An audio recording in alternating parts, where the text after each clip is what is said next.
بسم الله الرحمن الرحيم الحمد لله رب العالمين حمدا كثيرا طيبا مباركا فيه والصلاة والسلام على نبينا محمد وعلى آله وأصحابه ومن تبعهم بإحسان إلى يوم الدين وبعد.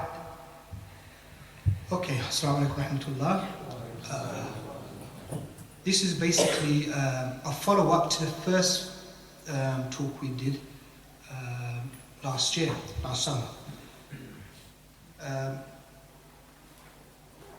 So basically what I want to do before we get into the main part of the talk, because obviously, as some of you already know, this talk is to do with specific ruqyah, how to do with specific ruqyah, how to do that. Before I get onto that part, I would like to first clarify some issues from the first talk, which will help us obviously to understand the rest of the talk. Because as you know, both talks are related. So the first thing we should look at is why are we doing ruqyah? What's the main reason why we're doing ruqyah? Can anybody answer that question? Yes, okay, that's part of it, there's no doubt about it. But what is like the really overriding reason why we need to do it? Yes, sir. Yes, part of it, but that's not one sub sort of intention. I'm talking about the main one which overrides everything. Yeah, that's part of it. That's all of you saying is correct, but I want like the main thing. The person is sick and he wants to. Yeah, that's fine. Like you said. So what's driving this? What's like it's going to drive this thing? It's an obvious thing, but what do you mean, sir? Yes. It's to be a bit more specific. All of you are right, but what I'm trying to do here is to get really specific in this. The main reason why you're doing this thing is so that you can come back to get yourself better, so you can worship Allah subhanahu wa ta'ala properly again. That's the reason why you're doing this ruqyah. You're not doing this ruqyah really say, oh, so you need to get ruqyah to get married or do something like that, something else. Although that's part of the religion. The main reason why you're doing the ruqyah is so to get yourself better, so you can worship Allah. Because that's what Allah made you. He didn't make you for anything else. Yeah? So we have to get ourselves better. And really, when you put this intention within your intention when you're making ruqyah, because when you do ruqyah, basically it's just intentions really. When you make that intention, that Ya Rabbi, I'm really only doing this really so I can get myself better, so I can pray properly. And when we go to people and ask them, why you do ruqyah, they give us a lot of reasons. In general, they're okay, but they never really talk about worship. Yeah, you know what? I really want to get back to worshiping Allah properly, because this jinn is really affecting me. I can't really pray to Allah properly anymore because this thing is restricted me. We don't really get that answer, but that's the core. That's the real answer. That's why you really do the ruqyah, so you can go back to worshiping Allah, because that's why Allah created you. He didn't create you to do anything else but worship Him. And the sihr, this jinn, whatever you have, is causing you to stop you doing this thing properly. Okay? Another point we need to discuss here is negative diagnosis. Maybe some of you have actually done some diagnosis from the first video and tried to diagnose themselves and say, okay, now I'm going to work out what I've got, my life is going crazy, I don't know what's going on, I've lost my job, I'm having marriage problems, I can't sleep at night time, what's going on with my life? And they've actually tried to do the ruqyah on themselves. Watch that video, maybe try and do ruqyah on themselves, okay? Or any other video, not necessarily have to watch my video, but there are other videos, other ways people attempt to do ruqyah on themselves. Now, the reasons why, looking at it from experience, the reason why I've seen people get negative results for diagnosis, trying to work out, look, have I got sihr or not? One of the reasons why you don't get help and from Allah subhanahu wa ta'ala to answer your dua, because ruqyah is basically a dua, okay? That's what it really is. It's basically, break it down, it's a dua, okay? We found that the sins of the victim is one of the reasons why they don't work out what they've got. So you tell some people, okay, brother, you need to do ruqyah, and maybe you've got something, and they do it, and they don't get a diet. I don't know what I've got, brother. I can't work out what I've got, and it's not working for me. One of the reasons is because of the sins they commit. Maybe they're doing zina, they're drinking. When you look at them and they come to you and you tell them, look, okay, you've got to stop that stuff. And I tell people, you've got to basically stop those sins you're doing, make tawbah, and ask Allah to help you diagnose, because that's how we're going to work out. This is not, Ruqyah is not like modern medicine, like take antibiotics. Some people, they run around trying to find Iraqis and trying to get a quick fix. Antibiotics, give me the antibiotics, and get a cure quickly. No, it's with Allah. So what are the conditions of dua? Have you got those conditions? When you look at some people and you say, look, bro, I'm going crazy. Did you do it? I did the diagnosis. It's not working, bro. It's not working. I don't know what I've got. It didn't work for me. I think I haven't got it. You say to them, look, first of all, brother, we're dealing with Allah subhanahu wa ta'ala here. Have you stopped those sins? It's like, I haven't really stopped that, that sin. You need to stop that, and you need to make sincere tawbah and ask Allah to help you. And then inshallah ta'ala, Allah will show you that you've got sihr or not. First make tawbah, then when you've made that tawbah, sincere tawbah, then you ask Allah, I'm going to make ruqyah now, please show me if I've got sihr or not. Okay? That's so, negative diagnosis comes from the sins of the victim. That's one of the reasons. Another reason which I've seen from experience, these are from experience, the people not sincerely asking Allah. So maybe they don't have many sins. And when you look at them, it's good Muslim. Hey, looks like, alhamdulillah, good Muslim. But when you ask them, maybe somebody, people I know, I see them and I say, look, you know what? I think maybe you've got something. Why don't you just, do some ruqyah and see, do this and see maybe you've got some ayn, I think, brother. Do some ruqyah. And then they say, no, I don't think I have. No, look, I think maybe just try. So, Saeed, you keep talking about ruqyah. You keep talking about ruqyah. That's what you talk about. What do you want me to do? I see some problem. What do you want me to do? Just keep quiet. I see something in you. So when I look at some of my friends or family or something, and I see someone always shaking like this or like that, some signs I see. I say, look, you better do ruqyah. And some of them don't like it. And that's actually one of the signs that there's something there. All I've said is, I think you should do ruqyah. And then you see they get angry with me. And they're my friends. I said, what's going on here? All I said was do ruqyah. I didn't say, jump up and down or make noise. All I said is like, make dua, brother. You don't get angry with that. But once I say, look, make ruqyah, look a bit, I've got problems, look, this and my family, my wife is doing this. I said, okay, you know what? I think, you can see that their reaction and they don't like it. I said, sometimes obviously you can tell once or twice and then I just leave them. Inshallah, they'll come around. And sometimes they do come back to me after a year, say, you know what, Saeed, you were right, I did have something. There was something there. So, one of the reasons why it doesn't come out straight away, the negative diagnosis, is that the person's not sincerely asking Allah. So when I ask them, look, I can go do ruqyah and see if you've got ayn, basically. It's, all right, I'll do it. And, okay, I'll do the ruqyah. Okay, thank you, I'll do the ruqyah. So they do the ruqyah with that sort of attitude. They're not really sincerely asking Allah. So when they do the ruqyah, وَمِن شَرِّ حَاسِدٍ إِذَا حَسَدَ وَمِن شَرِّ they're not really asking Allah. So that's one of the reasons they come back to you and say, I did the diagnosis, I didn't get anything, nothing showed up, sorry, nothing came out. So alright, and I'll leave them alone. And maybe after a year they'll come back to you. But the reason why the first time they did it, why was it negative result? Because they weren't sincerely asking Allah subhanahu wa ta'ala. So for these sort of people, if you do keep getting negative results and you still find that my life is a bit messed up, then obviously then what you first should do, tawbah, right? A good sincere tawbah, stop all these sins you're doing. Next thing you do is sincerely ask Allah to help you. And Ya Rabbi, manifest the signs that I've got sihr so I know what's going on. Yeah? Another point we need to quickly cover is, many people ask me this question, why is it taking so long for this treatment? I've been doing it for a long time. I've been doing ruqyah for a long time. What's happening? Why is it taking so long? Again, one of the reasons why it takes long is the person is still doing those same sins. Now if you go back to the first video and I mentioned really why Allah gives you these afflictions is either, He gives you sihr either to maybe increase your iman, like with the Nabi sallallahu alaihi wasallam, increase more ajr, he gets more ajr. It's not a punishment for Allah subhanahu wa ta'ala. It's better, it's good for him, okay? Or Allah can give you something like that sihr as a punishment to bring you back to Allah. They both are good. Yeah? So one of the reasons why the treatment is not working for this person, you look at them and say, look, he's still not, I've been doing it for about 3 years now, the ruqyah, and sihr ruqyah, and it's still not, not much difference, bro.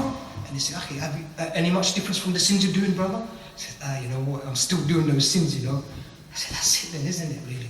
Why don't you stop those sins and then we'll see what happens, akhi. And you say to me, you know what, the reason why Allah probably gave you the sihr in the first place is because you were doing that sin. That girlfriend you have, because you were doing that, that's why maybe you got the sihr, akhi. Another reason why sometimes it takes a bit long, the treatment, all right. What we've seen in the first one, if it's usually for sins, when they stop the sin, you see, subhanAllah, they're cured quite quickly. I say, subhanAllah, bihamdi. That's why the reason they got it is to Allah, so they come back to Allah, and they're back to Allah, say, yeah, alhamdulillah, I'm cured. I said, did you stop that sin? He said, yeah, I stopped the sin. And they see the cure comes very quickly then. I said, that one was for punishment, I think. And Allah, alhamdulillah, he's back in the masjid now, he's praying and he's fine. Another reason why the treatment takes long, but this is a good reason, is Allah wants good for the person, so he tests them more. So khair, you see them going on for a long time. And when you read on these people, they don't have much of a reaction. They are the ones they control the jinn. These people are very strong in iman. When you look, you can't see much reaction. It's only when you read and you see this minor reaction. So yeah. And then maybe arm is moving like this, and then later they say, that's a jinn, bro. I say, really? And then you're surprised. But you find that these sort of people, Allah, it goes on for some time. And the reason why that happens is Allah wants good for them.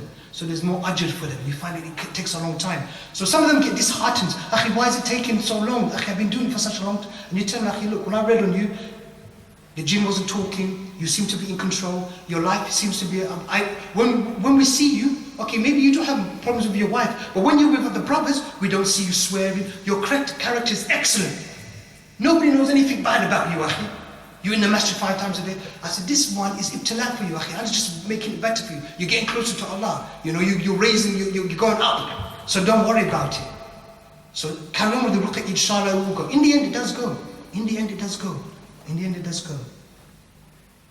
Another point which we can move on to is when you're doing diagnosis, you know, if you remember the first video we did, the diagnosis, when you're trying to work out if you've got a jinn inside you, or sihr, or whatever it is, when you do the diagnosis, obviously you have to relax, you know, you get a good reference point, and you get a good reference point, and then you do the ruqyah. And you do the ruqyah, and you must relax. So let the body shake. You know, let the body shake. If there's a jinn, you let it shake. Get a reaction. Relax and let the body react to the ruqyah. You must allow the body to react to ruqyah. All right. So then, because with this diagnosis now, you want to work out if you've got it or not. Yeah. And the only way you can really do that is really relax. If you tie it up like this and you're not shaking, or you don't stiff, you're not going to react really to the ruqyah. So you have to relax and allow the ruqyah to have its effect on you. But also, what you have to do, when you start treating yourself now, so for instance, when you did ruqyah on yourself, you were shaking. When you did diagnosis, you were shaking. Oh, subhanAllah, what's that? I said, jinn, akhi. Oh, right, now you can, and you tell him that's a jinn. You told him that's a jinn inside you, okay, all right.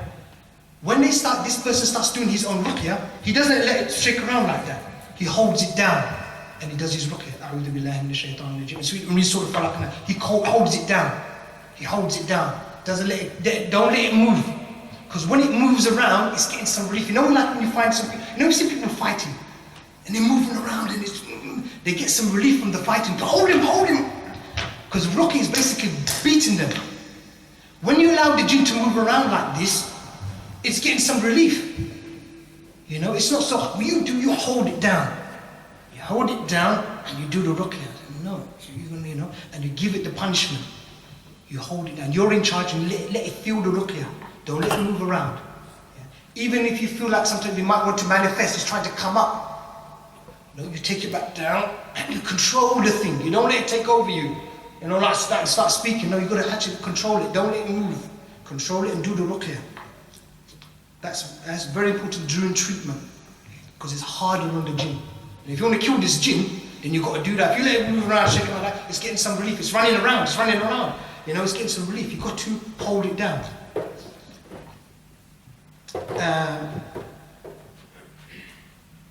Another point here, the treatment. Okay, the treatment, as we said in the other video, the treatment obviously depends on the diagnosis. So when you've diagnosed yourself, look at the first video. If you go into that first video, you actually will see an article there below it. It refers you to an article. Within there, you will see the diagnosis, how you do the diagnosis, and it mentions the 7 intentions which are important for the ruqyah. Because ruqyah will depend, what you've got, the treatment will depend on what you have. And really all it is intentions. You sort of falak an-nas and you have certain intentions with it. Yeah? Those intentions are important. So if you've got sihr, then you will read for sihr. If you've got jinn inside, you're going to read for the jinn. You might have sihr, the jinn, you might have all of them. So you might have to use all 7 intentions when you do that. So once you diagnose yourself and you know what you have, then you select the correct intentions which you need to cure yourself. Another point quickly is this is a funny one, this one. SubhanAllah. You know, when I tell people about, look, akhi, use Surah Falaq and Nas. Akhi, my children know Surah Falaq and Nas. Come on, give me a big one. Give me a big one. Akhi, no, this is why you be listening for. It's enough, that's all you knew. That's what the Nabi Sallallahu Alaihi Wasallam used. He used this. When these 2 came down, and when he had sihr, what did Allah send down? He sent Surah Falaq and Nas. So Allah subhanahu wa ta'ala sent these 2 down to cure him from his sihr. So he used that, and that's what he used that afterwards. So it's important to realize how important Surah Falaq and Nas. Really, that's all you need. And in fact, alhamdulillah, that's what I used to cure myself from my sihr. It was Surah Falaq and Nas. I kept on reading, and you know, with those intentions, alhamdulillah, Rabbil Alameen, Allah cured me. So belittling Surah Falaq and Nas is unfortunately is a problem we have. You know, people think it's come on. Sometimes they want something which is a complicated surah, you know, and they're reading long surahs. No, all you really need is Surah Falaq and Nas. Is it that simple? I said, yeah, because Ruqyah everybody's supposed to do. So when we have our children, only yesterday, subhanAllah bihamdi, look at this. Only yesterday I went to a child, okay, and I went to this kid maybe 2 years ago, when he was about 5 years old, and I found some angel in him, and as he's doing Ruqyah, he's shaking. I said, what's the matter? I said, yeah. I knew that was jinn straight away when I see the shaking. I'm doing ayn Ruqyah. Yeah? He's shaking like that, and then I said, subhanAllah. Okay, what do you see when your eyes are closed? Yeah, I see an old man standing there. Okay, is the man standing and talking? Yeah, he's pointing at me, he's moving around. I said, all right, that's the jinn in there, that's the jinn. I said, so then I told him what to do. What did I tell him to do? Surah Falaq and Nas. He's a child, he knows Surah Falaq. It's easy for him to start doing that Ruqyah. Although his parents are going to do it as well, obviously, on him, but he also will do it as well. Yeah, he's just not going to not do anything, he's going to read Ruqyah on him. Okay? And what you find with children, when they do have jinn, the jinn never speaks. It's a rahmah from Allah subhanahu wa ta'ala. From what I've seen when I read on children, when they're below the age of puberty, the jinn doesn't speak. There's no sins. Hey, you got no sins. What we find, if you've got a lot of sins, then the jinns will start speaking. But when they're below the age of puberty, all they do is a bit of shaking and stuff. That's all. Maybe anger management problems. Alright, so if you find a little kid who's got anger management problems in school, see who's beating up other children, fighting, checking for ayn, because maybe there's an ayn jinn in there causing some problems, you know. This particular kid had that problem, you know. So I went to him again about a week back, no, 3-4 days back, and he had the same jinn in him. He came back. So I read him and said, what do you see? He said, you know, I see that same one. So it wasn't so bad now. It wasn't as bad as I think there was 2 or 3 we had last time. And I gave him the same instruction, okay? Parents, you must read on him, and also Surah Falaq. So, do you know Surah Falaq? Yes, I know Surah Falaq. Alhamdulillah. Okay, and I told him what to do. Okay, when you read, I made it very easy for him, because I know I told the parents, look, you've got to read for ayn for him, but let's make it easy for him. I said, baby, look what, darling, when you're going to read to kill the jinn inside you, to burn the jinn so it dies. You got that? So what? Yeah, when you read Surah Falaq, and you're going to read Falaq and Nas, and you're going for the intention to burn the jinn. You got that? So yeah, I got that. Easy to explain to him. Didn't have to tell him, you have to read this surah and this ayat kursi, and you have to do this, and it's, you know, it's very difficult. It's difficult. But once you see it's simple like that, subhanAllah, you know, it's simple. The only reason where you're going to, maybe if you are treating yourself like this, happened to me recently when I was in Qatar. We went to a case where they actually now, you told the patient to read Surah Falaq and Nas, but what happened, there was other jinns coming along as well. Actually, the guardians were coming in front of the person. So I said to her, look, Falaq and Nas for you normal Ruqyah, but once you see these things coming in front of you like this, like they were doing in the house when I was there, I said, you read ayatul kursi on them, you burn them with ayatul kursi. So whenever you have a jinn come in front of you like this, you know, in your house it just appears, read ayatul kursi on it, to burn it. And you see they run away. You know, this from experience it works. So when these jinns, especially these jinns come in here, in your house, affecting your children, read ayatul kursi and let it run away. They'll run away with ayatul kursi.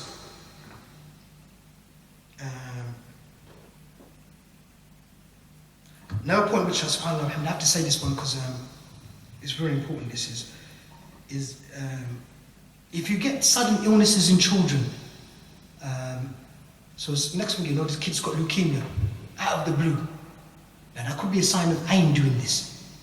So, sometimes it's difficult to diagnose something. Your child is only 3 years old. You've got leukemia. What's this? Where did this come from? It could be ain.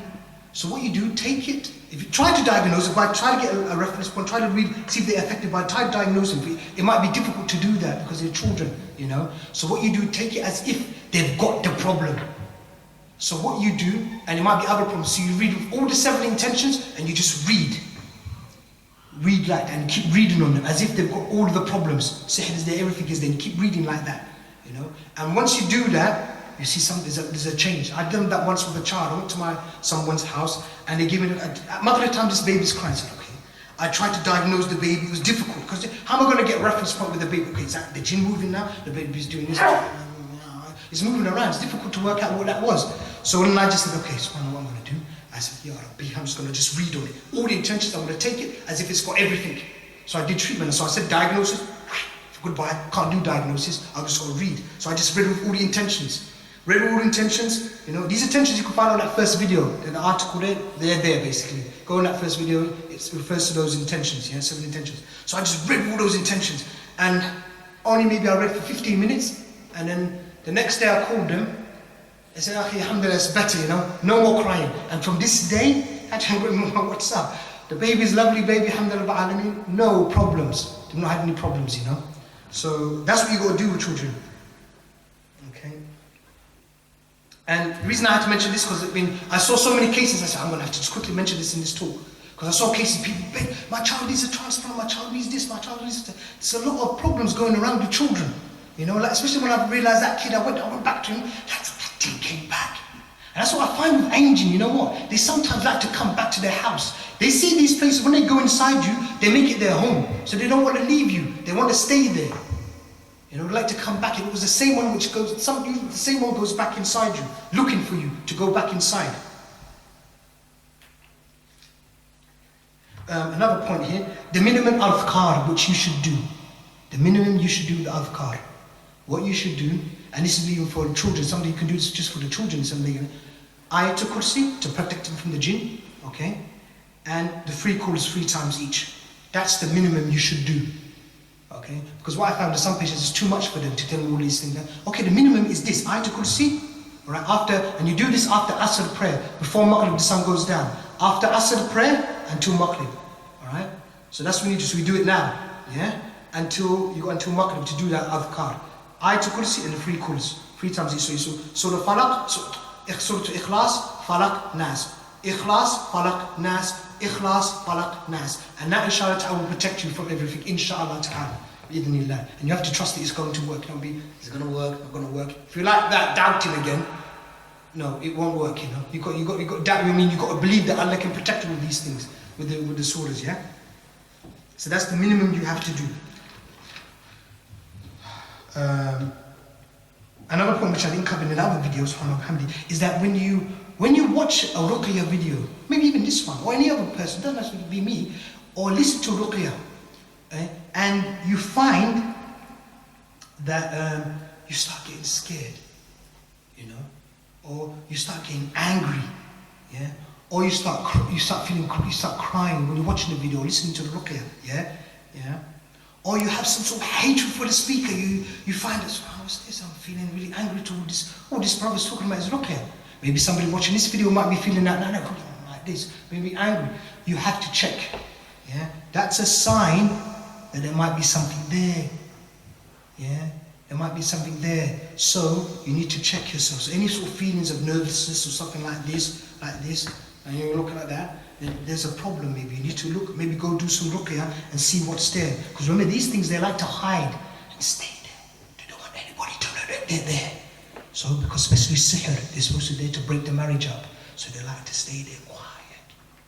And give you waswas, hoping to break the family up, and they don't want you to know that they're there, Once they know that you're there, that you know that they're there, it's a big problem for them, So they want to keep it quiet. But sometimes what you do, like I said, when you watch a video or do Ruqyah, they react. When you get these funny feelings, what's happening here? Check yourself, really, honestly, check yourself. One other point which we missed out on the last video, which is that doing ayn ruqyah. When I remember I did that demonstration for ayn ruqyah. I got the bottle I showed you. What I focused on there, then when I did that, it was ayn without possession. Ayn, no jinn is there. So what I was talking about was your eyes are going, yeah, the eyes are flipping around, and you can see pictures, you can see images of eyes and that. You know, that's what I was focusing on. But if you get that, your eyes are moving as well, but at the same time you're shaking like this, and you could be even just your fingers doing that, yeah. There's a jinn there. So you've got ayn, and there's a jinn there with the ayn. Yeah? Okay, that's what that is. So when you do that, there's ayn, and there's a jinn with the ayn. Ayn, you know, there's an ayn, somebody looks at you, and then the jinn goes inside into your body like that. A lot of cases like that, a lot of cases, especially in this society, you know. Okay, another point which we need to quickly clarify. Yeah, when a jinn is been inside you for such a long time, especially these sihr ones, yeah, especially when they want to break a man from his wife, yeah, break up a marriage, and they keep telling them the man, you know, your wife is horrible, I hate your wife, kill your wife, kill your wife, kill your wife. Keep giving him these problems, so the man ends up having a lot of hatred. Even when he gets rid of the jinn, he gets rid of the sihr, and you check him, alhamdulillah, and he knows that there's no jinn there still, he's still conditioned. You know, he still has that sort of waswas there. And it's not waswas which you hear and gone, it's like he's conditioned. It's a conditioning there, you know. Which I like to call waswas type 2, it's there. It was initially just waswas type 1, but it's now become type 2 where it's just conditioned. So it's psychologically conditioned. That person, so he feels like as if he's still possessed. So this, my head is gone, but I'm still seeing funny, you know. What's happening? Is the jinn's gone? The jinn's gone. Why am I feeling so? Because that thing was in there for such a long time, it's conditioned you. Okay, it's been telling you for 15 years, kill your wife, kill your wife, kill your wife, kill your wife. Be angry with your wife, angry with your wife, angry with your wife. So when it's gone now, you're still in that mood, you still got that problem. You still have that problem. So what you have to do for that, you have to do ruqyah for waswas to clear this. Get rid of this, do ruqyah, and inshallah ta'ala it goes. It does go.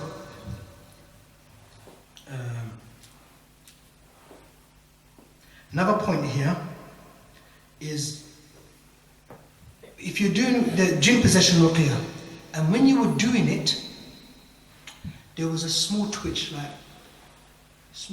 your muscle here, or on your thigh, or on your muscles here, maybe on your bicep. There's a little twitch. You notice the twitch? What's that?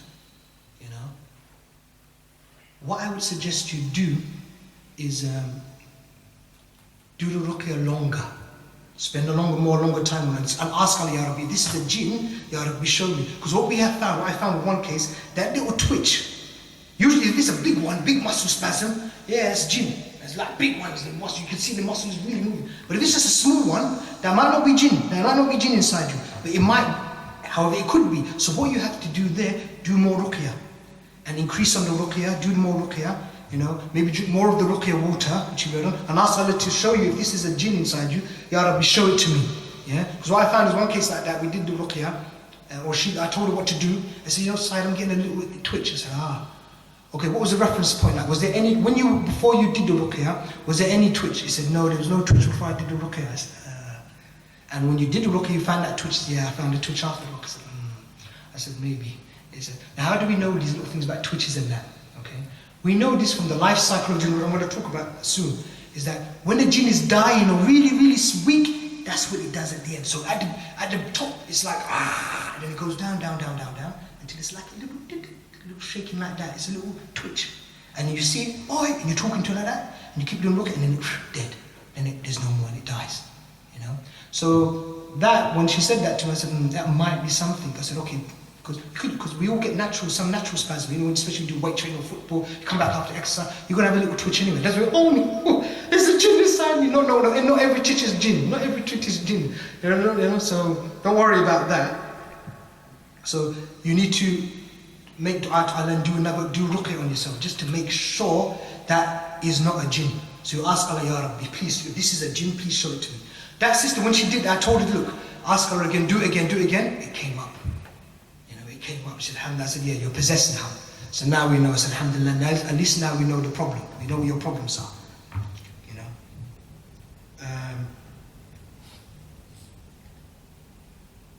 Another thing which I didn't really get into last time was because we're living in this society, I would strongly advise brothers from the West and sisters in the West to do ghusl with their own water.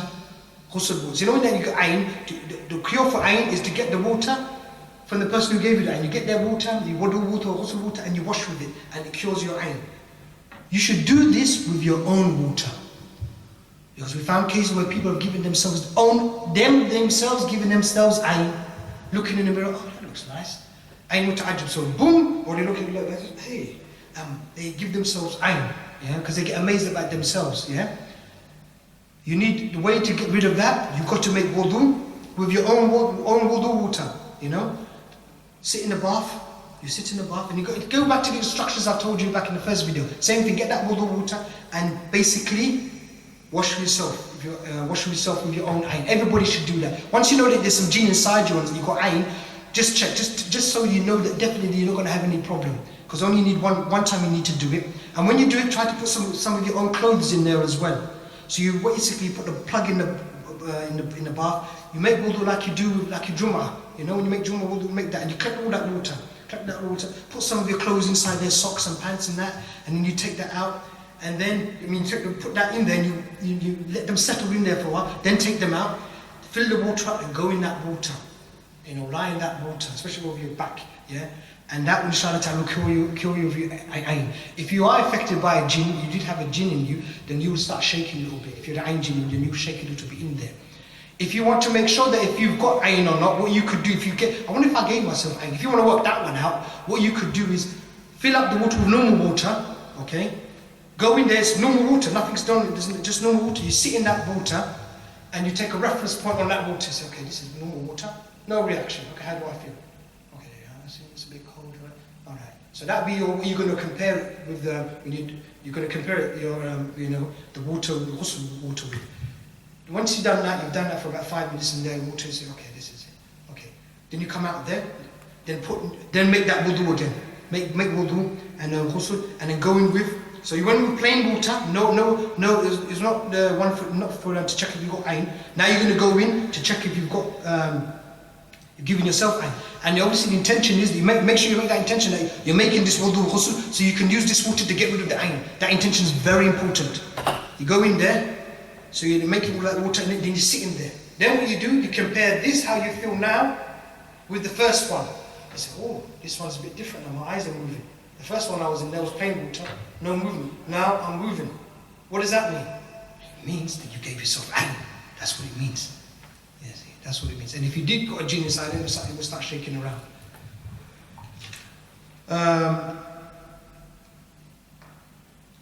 Just to basically talk about destroying the ta'weed. I could quickly go through this.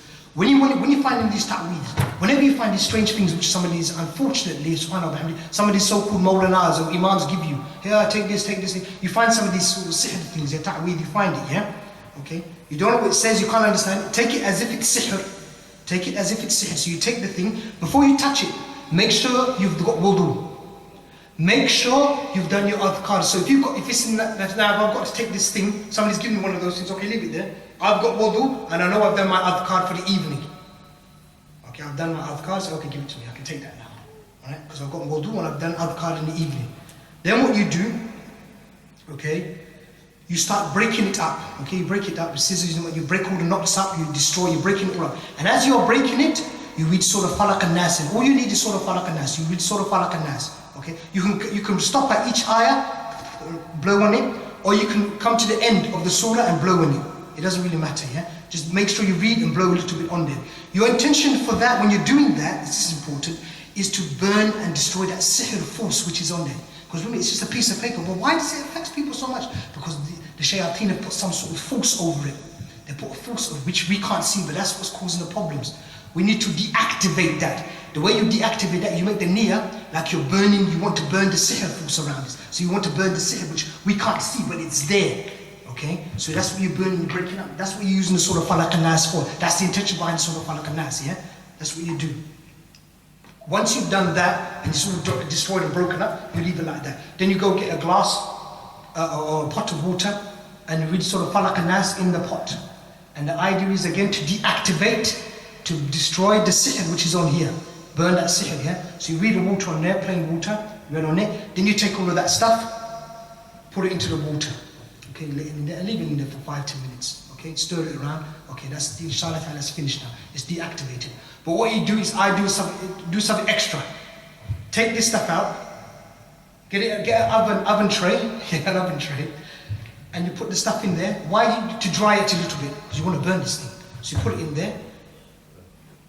So the warm oven, just the warm oven, very low, right? You don't want to burn it in the oven. You just want to dry, take some of that excess water off. So it dries it a little bit. See, when you can see the paper's a little bit dry, and bits of material dry a little bit, take it out. You only might need 15 minutes in there. Okay, it's a bit dry. Then, what you do then, you get lighter fluid. You know the fluid you use for the barbecues? Do you know, like barbecue, you get that, okay? And you read, again, sort of falaq and nas in there to destroy the sihr, yeah? You do that, and you read, you get that, that weave, the pieces of paper and that, and you put it into a container, maybe a metal container, yeah? Or the barbecue, you've got one of those barbecue things, you put that in there, yeah? And you add the lighter fluid and you burn it. Okay? You burn it with the lighter fluid, get rid of all of that. Now that's destroyed, inshallah ta'ala. That burning thing is important. Do that last bit of burning. Don't just do it with the water. Try and get the burning done in there. But before you do the burning, don't jump the steps though. Make sure it goes in the water first, and and then it goes in the oven, then it goes into that length. And when you've done it like that, inshallah ta'ala, you'll be okay, inshallah ta'ala, yeah? Okay. Now another point which I didn't cover in that first video, subhanAllah bihamdi, is the different levels of jinn possession or jinn manifestation. Alright? This is important to know because some people actually, when they see somebody, they do ruqyah on someone and they just see movements like this, and the person says, okay, what's that? Oh, that's nothing, don't worry, that's nothing. What is it? Why am I moving like this? It's because it's a jinn. That's why you're moving like that. But some people, unfortunately, don't know this. When they do the ruqyah, they don't know what that is. And some people, what we found is some people actually say, oh, that's ayn. When you move like this and you move like this, that's ayn. Only they say you've got jinn possession when the jinn comes, and talking like that. And that's jinn. Before that, when they just see movements, they say, no, that's not jinn, that's ayn. And when the jinn comes talking, that's jinn possession now, when the jinn's talking. I say that's jinn possession. But it's not true. That movement is actually jinn as well. That's jinn possession as well. Well, let's go through. I've got 5 levels here, but there's in between there's several levels. But I'm just going to make a summary into like 5 general levels. The first level is muscle spasms and movements. Muscle spasms and movements. Muscle spasms. Remember that little twitch we talked about? Yeah? So muscle spasms and little movements like this. So there's some sort of small movements, okay? Alright. The next level is crying or laughing. So you find that when you read on someone sometimes, they sit there.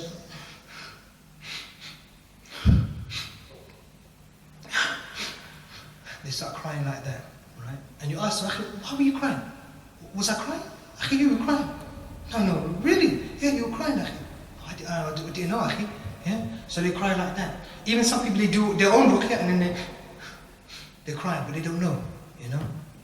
Another one, the same level, crying, you get crying or laughing. So you do the ruqyah on them, you do the ruqyah on them, they like smile like that.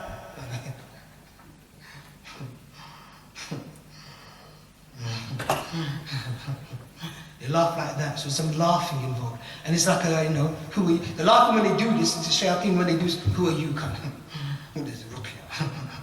Ruqyah can't relate to me.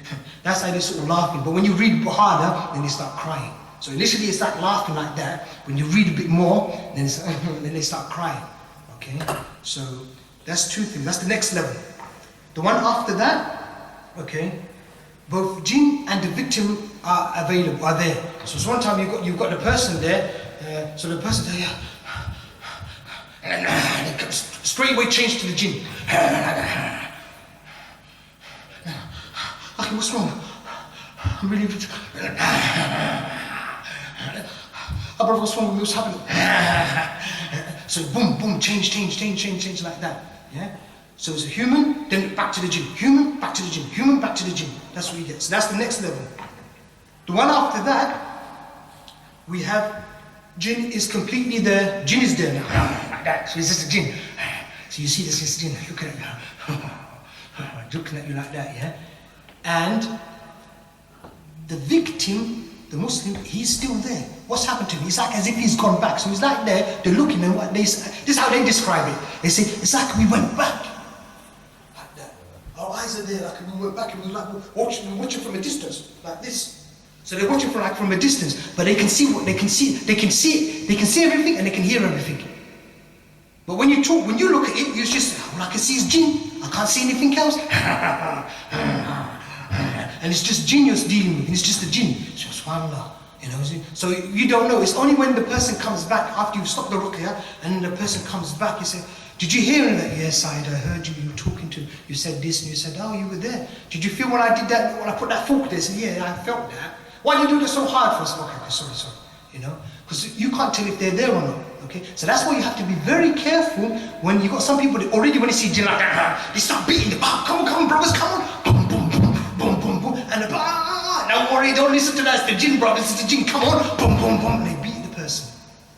You know, unfortunately, and then when the person comes, "Oh my brothers," no, that's the, and they might be still thinking that's the jinn, that's the jinn. He's Saeed, the brother's back. It's the brother. No, he's the jinn, that's the jinn. And the brother will say to you, "Yeah, I felt everything, especially that one in the stomach." Who did that when it was you, wasn't it? So subhanallah bihamdi, you know, you have to be careful. Not every time you see some jinn talking like that, we can beat them and we can get the jinn out by beating. No, not every case, you know.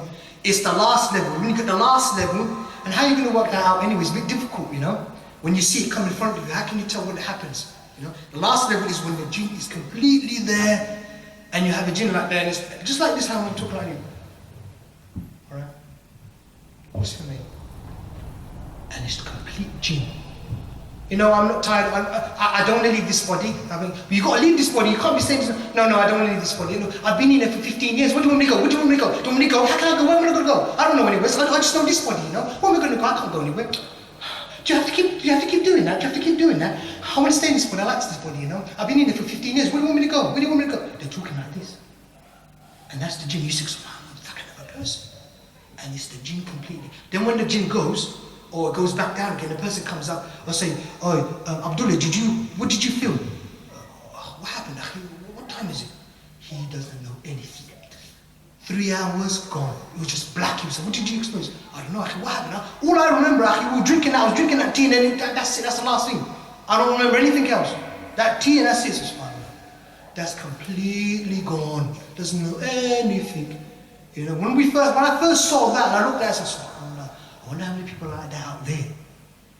People just jinn walking like that, you know. And you sometimes see people, you know, murdering people and stuff like this. Probably just completely jinn took over and he's killed the person. You know, you hear some strange stories. Man has killed all his wife, all his family. Wife and 3 children dead. How do you know? And now, how did that happen? So probably jinn took over completely and killed the whole family, you know. And we talked to that brother, he doesn't remember anything, no recollection, nothing, complete zero. And what's caused that? Because of zero iman. You won't be a Muslim with a zero, but it's very weak iman. Very weak iman. Very, very weak. You know? Sometimes you've got people who've got niqab on and beard and that, but when you do, the jinn light is like that. And you can say, subhanAllah, this is a sign from Allah, look, the person's really weak. And you have to tell them, you've got to do something, brother. I know what you're doing at home, you know, but this is not a good sign, brother. This is a bad sign. Like I said in that verse video, people like seeing these videos of jinn talking. They don't know, they like, look, ghosts and both guys and all this kind of stuff. No, this is a bad sign. So whenever you see somebody jinn talking like that, this is not good. It means your iman is very weak. You have to do something about that. So that's the last level. So you can see it goes down like that. There's other levels in there, but I'm just giving you the general levels over it. So when you come across, when you go to Ruqyah, because this thing is important, you know why? Because some of you maybe will go to Ruqyah and need something to read on me or something like that, yeah? Or you do Ruqyah on yourself and you think that, the jinn is not talking, brother. And I've seen some brothers when they get sad. What's the matter with you? The jinn didn't talk, you know? I don't know why, you know, I need that jinn to talk so I can get some information from it. I'd say, Alhamdulillah, you got iman. The jinn didn't talk, it means you got iman, brother. Don't worry about it, that's a good sign, akhi. The jinn didn't talk, you've got a good iman. That's what that means. So it's important to remember that fact. When you do ruqya, so the jinn doesn't talk, alhamdulillah rabbil alameen. And when you do it on ruqya, and the jinn doesn't take over you, alhamdulillah, it means you've got some iman there, you know. Okay, sorry about it, we had to cover those points. I think they were very important. Okay, let's go into our main talk now, which is obviously specific ruqya. And the first one what we just did general. Alright, we're not looking for anything specific for what you got. We just did a general, we're not do specific. This talk, inshallah, what we're going to do, we're going to look in now how to work out, how to do specific ruqya. Now, this part of the talk, okay, or this talk, the first one and really this one, these two talks really are for those Muslims, okay, who don't want to go to the Iraqis, okay. There are many Muslims out there that you hear people run, you know, they don't know how to go to Iraq because they know the hadith about the 70,000 people going to Jannah without being asked any questions. Yeah, they know this and they don't like it. I don't want to go to Iraq. I can do this myself. But sometimes they don't know what to do. So they sometimes just suffer. They say, "Khalas, I don't want to go there. I don't like this. All he's doing is reading Quran. I can do that. I do my own dua. I don't need this from this person." You know. So that's what this talk is. That's why we did these two talks. We want to cover those brothers and sisters who really want to do their own ruqya. They want to go looking for Iraqi because they don't, you know, that's not, you know, they feel that yes, I can do my own ruqya. Why do I need to go to Iraqi for? And it is actually even more wonderful for me, yeah, to teach you about ruqya than for me to do on you. Why is that? You know why? Because I am connecting you to Allah subhanahu wa ta'ala. That's why that is much better. And that's what I'm trying to do now with all the video I have now. I'm not really reading on the people too much now. Alhamdulillah, I'll sort of reduce that for me because sometimes that can get very busy. Phone calls, this, and get very busy. What I do now is trying to tell the people, look, and there's more ajr than this one.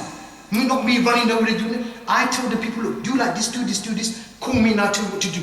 Alright? And alhamdulillah, people are doing their own ruqya now, which is alhamdulillah. And this is much more rewardful, you know, because this is basically tawheed now. You get the person doing their own ruqya, they've taught them what to do and they start doing themselves. Allahu Akbar, you know.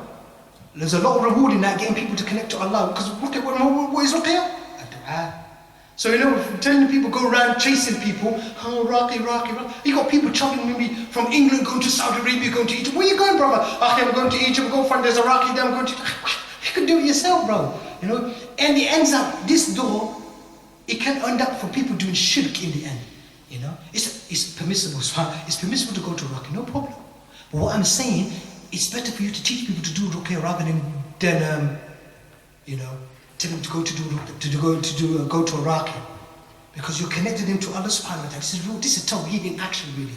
Connecting the people to Allah. Look, brother, you can do. You ask Allah subhanahu wa ta'ala. He will help you, inshallah ta'ala, yeah? Don't go running around, it's Allah. That man is all he's doing is reading Ruqyah on you, reading the Quran. Can you read Quran? Say, I can read Quran. Oh, you need a Surah Falaq and Nas. You Surah Falaq and Nas? Khalas. Make tawbah and you ask Allah, Allah will help you. Allah will love that. Allah loves that.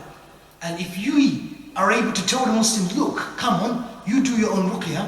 Because some of these Iraqis got a long waiting list, maybe 6 months, you know, a long time. How are you going to wait? I'm waiting for Ruqyah.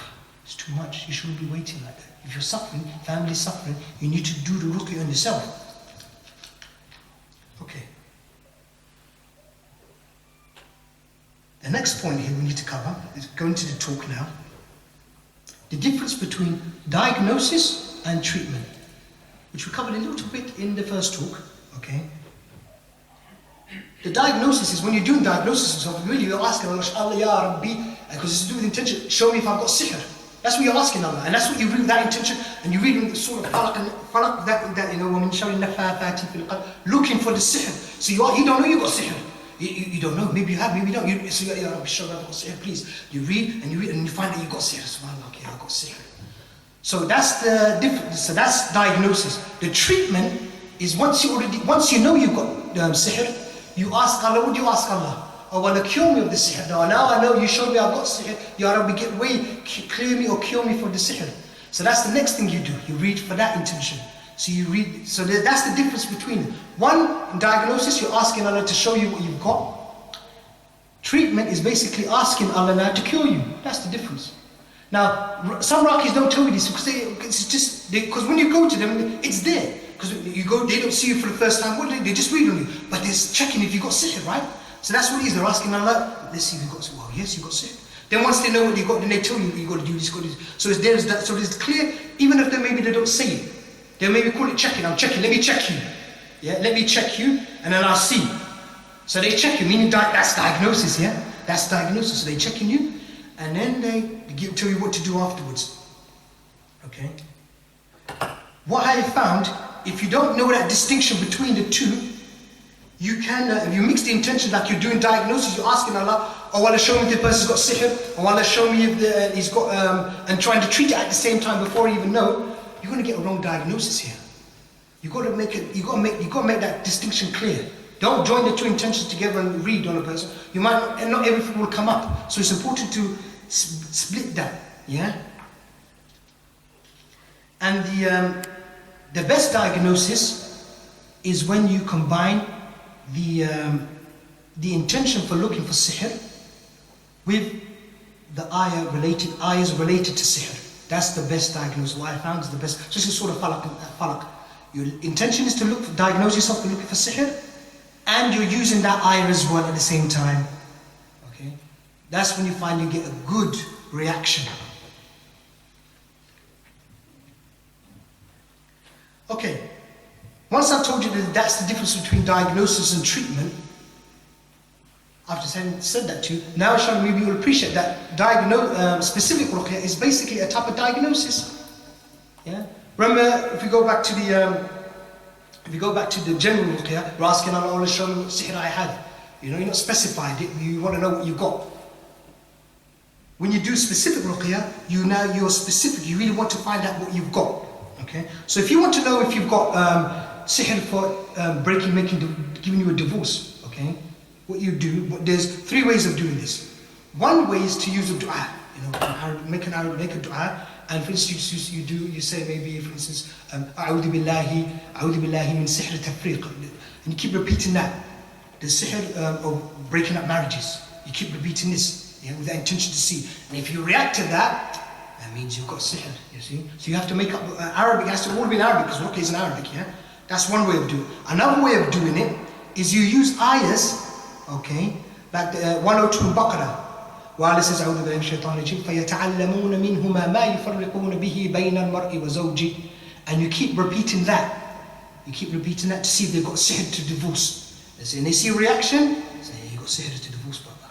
Or the person could read that on themselves, okay? That's another way of doing it.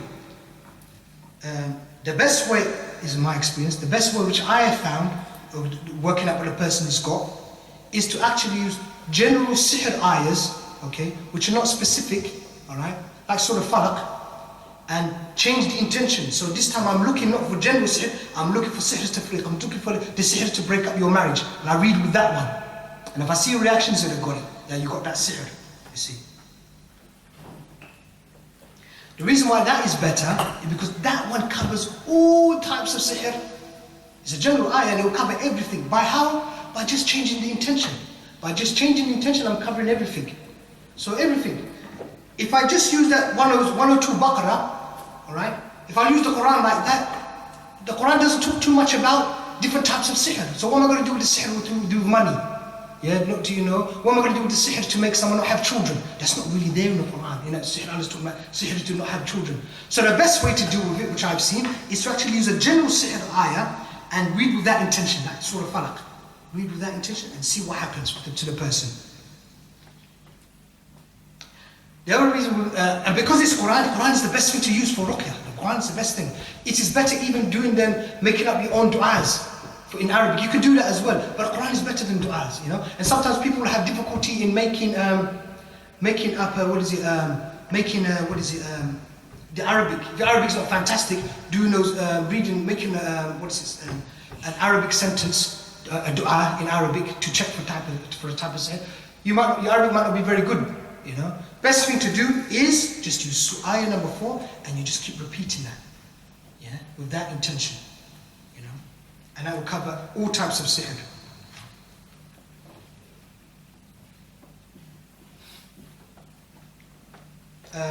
what we found as well, when you do diagnosis, we found that subhanAllah alhamdulillah, when you ask Allah, Ya Rabbi, I've got sihr, we find that the reactions of the person, they're more when they're doing diagnosis, because you've asked Allah, Ya Rabbi, show me if I've got sihr, you see they're shaking more, alright? The person shakes more. When they do the treatment, it's not so much, you know? So there's a difference. When you ask Allah to show, Allah shows you. Subhanahu wa ta'ala, He shows you. When you do the treatment, you see there's a little bit less, yeah? So there's a clear distinction between the two. But even having said that, what we found also that the specific ruqya, when you do the specific ruqya, the reaction is a bit less than when you do looking for all sihr. So some of them might have several types of sihr, and we only look for one particular one. So let me see if you've got that one for divorce. Got problems with the wife? Yeah, I've got problems with the wife. Okay, let me see if you've got that type of sihr. And you see, it's reaction, but it's not so much, right? It's not so, you don't see much of a reaction. And because obviously you're not attacking all the sihr now. When you do general one, you're attacking all the sihr at the same time. This one, you're just looking for one. So before you're looking for all of them, now you're just looking for one. So the reaction is not so much. Reaction is not so much.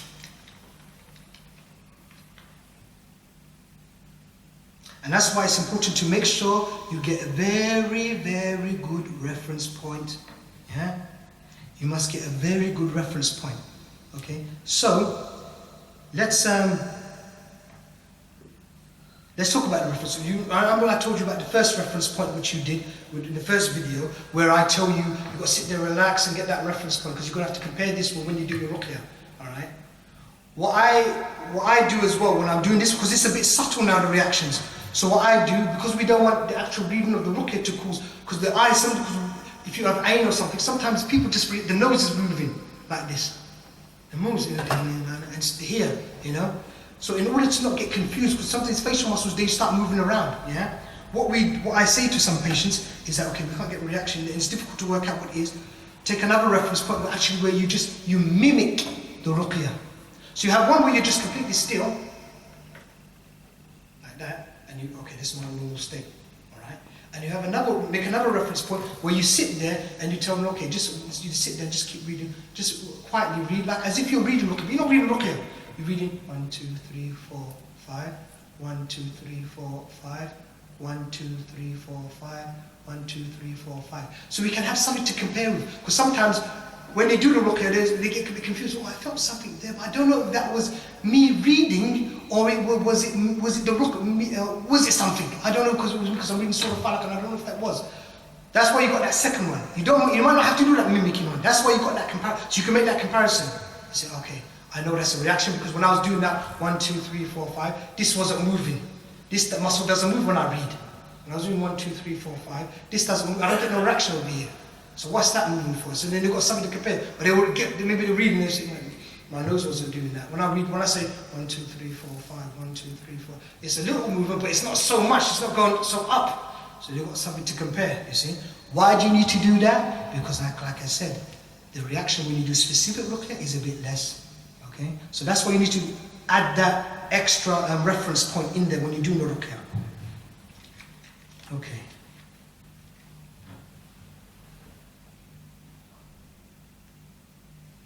Okay, let's look at now, have we got the thing for the, what was it? Yeah, you got that little mic, so I'm going to have to stand up and show something. What I want to do now, briefly, is to explain the sihr network, which I discussed a little bit briefly in that first lecture.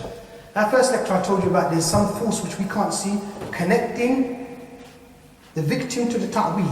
And there's a force there, there's something there, we can't see. Like we can't see the jinn, there's something there.